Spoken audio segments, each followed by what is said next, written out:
What is up, humans of the cardboard? Welcome back to Just Nuts, guys. Today, we've got a ZEFRA profile, and this one feels pretty good because I finally got my first locals top with this deck. I have other locals tops, so just using this deck, I had pretty much been playing this deck for the last month. I did miss one locals, but pretty much 3 total. I made it to the last round, and all 3 locals making it to the last round. It was win and top, and I lost the first 2, and I finally got the win, making 4-1, got 3rd place. My only loss was to the guy who ended up in 1st place, so I will take that all damn day.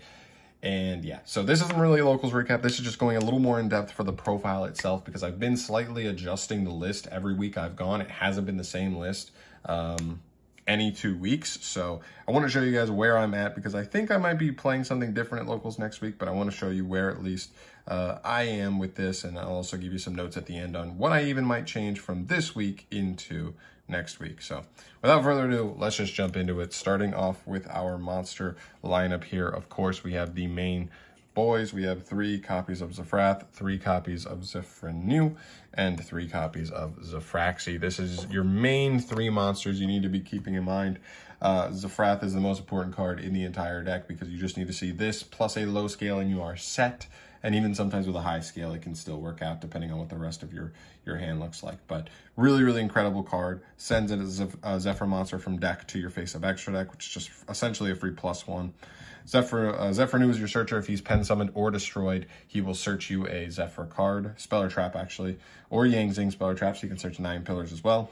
And then ZEFRAXY, when it's pen summoned, it can make another ZEFRA monster a tuner. This comes up all the time to either chain block or to be able to make specific synchro plays into some really powerful stuff that we will look at later on. But it's also a low scale too, so even just drawing it and needing it as a low scale is totally fine. So maxing out on those 3, those are the only ones we play at anything more than 1 because the rest are kind of just like utility one-ofs. So speaking of which, we have our ZEFRA Thubin here, our ZEFRA Naga, and our ZEFRA for our low scales, and for high scales we're on ZEFRAXATON and 1 ZEFRA Wendy. Okay, so looking at the one-ofs here, looking at the low scales, just one more count there just because you want to see low scales more than high scales theoretically, because ZEFRA is your high scale. So if you don't know, you almost always are sending this guy off of your ZEFRA, which means you want your other scale to be low so that you can just immediately pen summon him out and get his search for whatever you want. So ideally you want to see more low scales that way. This guy's popping face-up cards. This guy's bouncing your scales back to hand. That can definitely help you unclunk in certain situations. Pilica can reborn, so if you ever get solemned or I don't know, somebody rips something out of the hand or something, this can actually help reborn those really good. And then this pops face down cards, and this lets you add a face-up extra deck ZEFRA card back, or ZEFRA card back to your hand, which is really good for rotating resources in grind games. This card definitely comes up a lot. I feel like the only one that I feel like these 3 come up all the time for me. These 2, not as much. Naga comes up in specific bricky kind of hands that kind of helps them make them a little bit less bad. But Pilica is the one that's like almost never come up for me a single time. I'm not even joking. So kind of a weird one, but I don't know. I'll still play it because it's still a low scale, and I don't know. I honestly don't even know what I would try and sub it for. So I still like the ability to play like the hefty number of low scales. All right, so that is it for all the ZEFRA monsters there. Moving into the next package here, Magical Musketeers. We have 3 Starfire and 1 Calamity. The idea here is that this is a pretty similar package to the Madolche package if you saw when I was playing that at locals. Here's the difference. This package is slightly higher ceiling, and by slightly I mean like 1 more material, whereas this package can get you a link 1 plus a rank 4, whereas the Madolche package just kind of made you a rank 4.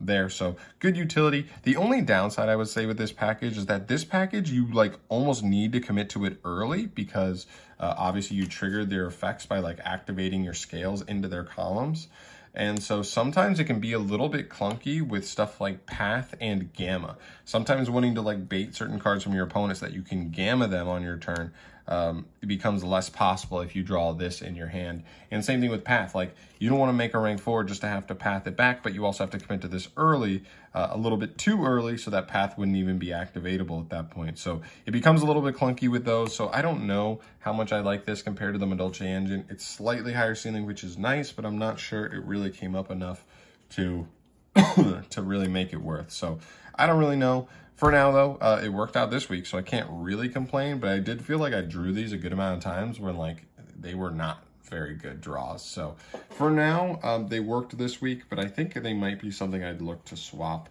going forward. But I'll talk about that more at the end.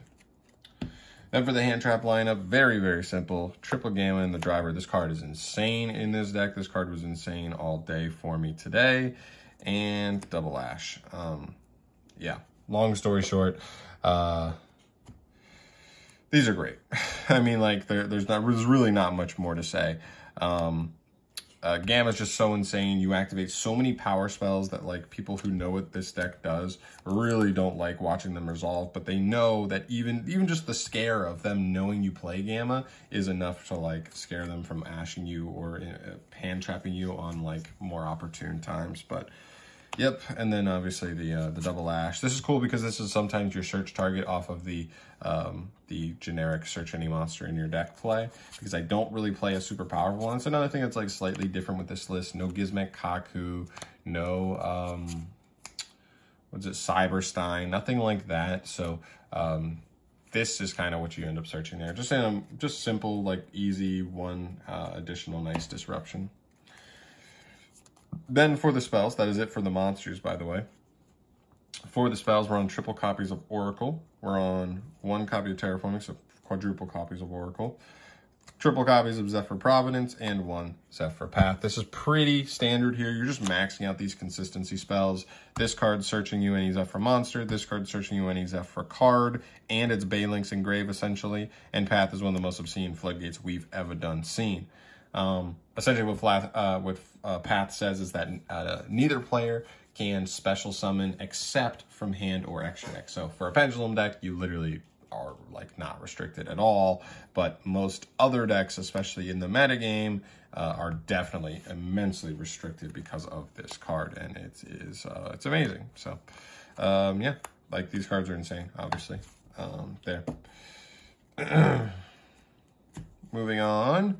Double Prosperity and 1 called. I will say 100% this should be Triple Prosperity. My locals has only had 1 each time I go to locals, so hopefully they'll have the 3rd one next week. And I'd rather buy from locals, especially with a big expensive card like this, not to leave it up to chance with shipping and all that stuff. So play 3 of this. I would probably just drop the 3rd Called by the Grave simply, or maybe if I am going to drop the Musketeer stuff and maybe swap it for something else, maybe the 3rd copy could be one of those, and maybe I'd keep Called by the Grave. It's a good card in general, but it doesn't really seem to be particularly good for what this deck needs, because this deck really doesn't lose to hand traps as is. So I don't know, we'll see. But yeah, Pot's amazing, but it's more amazing when you draw it, which I did not see literally at all for this locals, which is hilarious.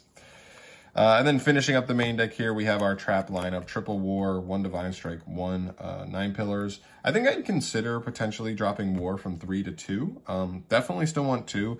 And I don't know. There are definitely grind games where this deck does appreciate that 3rd copy, where it's literally, you're just in one of those duels where every turn you're just going Pen Summon ZEFRA Renew, search War, pass, and then you're just continually popping, like against Prank Kids or against Zoo. You're just continually trying to do that and just pop their normal summons so that they can't connect to the cards that, like, punish your board. So it is really good for those matchups. But like I said, I would consider 2 because it can be a little clunky at 3, but I don't know. I think it's still been good. I think it's, like, the card's insane, obviously. All right, so that is it for the main. 40 in the main. Don't mess around with it. Get 3 Prosperity if you can, and potentially swap the Musketeers maybe for Medolces if you want to do that, but I also think potentially swapping it for something else could be better as well. Okay, here we go for our Link lineup in the extra deck. Link 1's just Gravity Controller and Musketeer Max.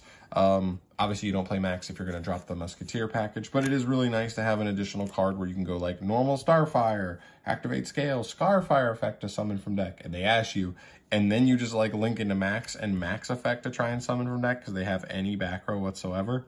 Can be really good and really gratifying to just like bait negates like that. So that's another bonus for the Musketeers as well. Because of this guy, they're actually able to bait even more negates, especially going second or in a mid-range board state. Than the Madolche package, because the multi pack is just one interruption, right? You bait one interruption, you move on. And gravity control is insane. This comes up every single time I play. I feel like it comes up in every match, literally. Like any deck that plays links, you just like make this and like shuffling Sunlight Wolves. It feels so good. All right, then for some link 2s, one Lina and one Ossa, as well as Lambda and IP Masquerena. These are all really good. They all, if you notice, they all have 2 arrows down to open up for bigger, badder pendulum summons on following turns, and they all offer their own utility, right? This was particularly good because of the Musketeers, but we also do have ZEFRA Thuvin and Zefraxiton, so we do have some lights in the deck as well as Gamma as well. So this is actually still makeable. I actually might still keep this, just because generically you could actually reborn some pretty cool stuff. Then we have Ossa. This was a really cool card, by the way, because I actually played against Trap Tricks. And you could theoretically like reborn a Trap Tricks Myrmelio and then pop their back row with it, which is really, really funny. But they're just fine. They're fine. They're not amazing, but they're nice. And then Lambda obviously making Gamma live, cool card. And then Masquerena, potentially setting you up extra disruption if all you have access to is a bunch of monsters. For the higher links, one Unicorn. This card comes up like every single locals, probably 2 or 3 times. One Appaloosa and one access code. I will say, if you're going to drop the Musketeer engine, I'm probably dropping Appaloosa because theoretically, you're not making this card if you're not playing a package like the Musketeers to just get like 3 link materials for free. Still fine. I mean, like, you can play it. I'm not telling you can't play it. I just wouldn't advise. I'd rather just like try and find something that could come up a little more often, because without the Musketeer package getting you all those free link materials, it's not coming up. And then this, I think you have to play. The deck is not super offensive, so it's nice to just have something to be able to make super easily when you're ready to actually like push for game. That is it for the links. For the Exceeds, I'm on 1 Baguska, 1 Gallant Granite for the rank 4s. This is just for the Musketeer package because they make a rank 4 really easily. So this can search as a Frath because for some ungodly reason he is a rock, but it's cool. And then Baguska could also play Dweller, but I still feel like there are just certain decks that, like, if you just go first and you're blind versus your opponent and you make Dweller, like, you just have nothing for them. At least this forces them to have an out, right? I don't know. Maybe you should play them both. Or you drop them if you drop that package, of course. And then the last Exceed here is Dampier Vampire Sheridan, which pairs really nicely with our Metaphys Horus. If you don't know how Horus works, essentially if you make this using a Pendulum monster as the non-tuner, you can force your opponent to give you control of one of their monsters permanently. Which is really cool. So, and then also Sheridan says if you're going to use an opponent's monster for an Exceed summon, it automatically counts as a level 6 if it has a level. So no links, no Exceeds, but anything else, if you're stealing it, you essentially can just overlay the Horus with that monster for Sheridan, get an extra send, get an extra reborn, and then just push for a lot of damage, which is really, really awesome. This play still feels insanely strong. It doesn't come up all the time, but man, when it does, it feels so insanely good. And the last card's here, 1 Omega. This is just for the Gamma. If you Gamma on your turn, and if you Gamma on your turn going first, you just like win the duel. You really do. Like, it's actually insane. And then the Crocker Dragon. This is really good because you just make this while the field spell's on the field. You chainlink this to draw, but you chainlink to the field spell, which stacks any monster in your main deck onto the top of your deck, and then you draw it. So essentially just searches any monster in the game, like your Ash Blossom. So really, really cool. Definitely might try and find a way to like funnel something else really powerful back into that slot. Like maybe try and find Kaku again. Maybe I'll look back into the Cyberstein build, because obviously that has like insanely high ceiling. I'm just not sure if it's like truly worth, but we'll have to see. Okay, finishing up here. we have our side deck. I might as well show this off to you. It's what I've been playing. Triple Dimension Shifter. This card is insane. It's good versus like almost every deck in the meta, so I almost want to main this, to be honest, because it really doesn't hurt my deck like hardly at all. And so obviously this is just like a turn skip. So if you lose the die roll, you essentially are just going to tell your opponent, like, I'm going first, not you. Reset your shit. I'm going to draw, and we're just going to pick up from my turn. It's crazy. Triple Phantasmic. I like this card a lot too because, one, it fixes your hand so that going second, you can like make sure you have not only a hand that can like assemble scales with ZEFRA, but also like play through interruptions and have like multiple ways to like play into an interaction, which is really awesome. And it's just 2,400 body on field. So again, not a super offensive deck. So this just helps you apply a little bit of extra pressure. Really nice card, but I don't like maining it. Double DD Crow. This essentially was just here for strikers. I guess I would side this in versus Drytron too, but mainly it's there for strikers. Just say bye to engage, just say bye to the Ray and Grave, and if you just eliminate those, this deck just outgrinds that deck anyway. So really good. One Pankratops. This card is the nuts. This card's awesome. Yeah, came up this week actually versus Virtual World, and other than that, it's just generically really good. Again, helps the deck put on some board pressure. Woo! These two slots are actually supposed to be Gamma Seal and Godarla, but I actually took the Godarla out of the deck to put it with the other deck I am building. So just keep that in mind. Double Kaijus, nothing too crazy. I honestly just played these because I was scared of Drytron setting up Herald. Although I think the only 2 or 3 players at our locals that play Drytron were mainly making the Dragoon board. So this wasn't particularly, I guess it still is decent versus Dragoon, because Dragoon can be a pain. It's not an auto loss for this deck. This deck does have ways to out it, but it's still annoying. So these could be nice, easy like outs to something like that. One Mind Control, one Harpy's Feather Duster. This card was really clutch this week. And then this card is obviously really cool. Like, and we're playing Prosperity, so we have ways to find those crazy one-ofs like that. And then we finish up here with double evenly matched. Again, I keep saying this every profile that I do of this, even on the locals things. But if this was, ideally this would be Lightning Storm. This is still really good, obviously, versus like back row decks. But Lightning Storm, I think, just has a little more versatility versus most matchups. So it's really good, though, honestly. I think, like, as far as side deck stuff that came up, I think I used Pank and Mind Control once a piece, and that was like it. Really crazy. Funny one-ofs, and I just like don't see side deck cards. Like, I just don't. I mean, I don't end up siding a ton because I only have like 5 cards for each matchup, just because this deck already feels like it has a pretty good matchup versus most meta decks anyway. But going second, I tend to side out the Magical Musket stuff, especially if it's like a crazy combo deck. I'd rather just see Shifter, because Shifter is going to give me a chance to just like completely destroy their ability to combo. Whereas the Musketeer stuff is like decent to play through interruptions, but you've already let him go full combo if you didn't draw a hand trap. So I'd rather just bank more on seeing Shifter than a Starfire, to be honest. So yeah, that's pretty much it. It's a really cool deck, guys. I highly recommend it. Even if you're not a huge like Pendulum person, I was talking to somebody about this because you know, people make jokes and they're like, "Oh, you're the Pendulum guy" or whatever, because they saw I was dueling with a Pendulum deck.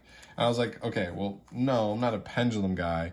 The deck I play is Pendulum, but this is like the most non-Pendulum, like control-oriented Pendulum deck you've ever seen. So it's really, really cool. I highly recommend it if you think it's cool. The ZEFRA stuff is super cheap. I mean, you don't even have to play Prosperity. That's just like if you want to play like the most competitive build of the deck, you could definitely get away with playing like Desires and probably play like 2 Path or something.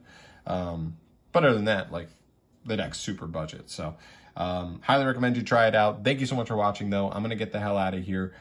More profiles coming soon. I'm trying out some really spicy stuff this week, and I'm going to change it up. Maybe for the next month, I may be playing the new deck and seeing how good I can make it, how well I can perform over the course of a month. But I'm really excited. Some really cool stuff coming, guys. Thank you so much for watching. As always, subscribe to the channel if you want to see more stuff from me in the future. And I'll catch you in the next one. Peace.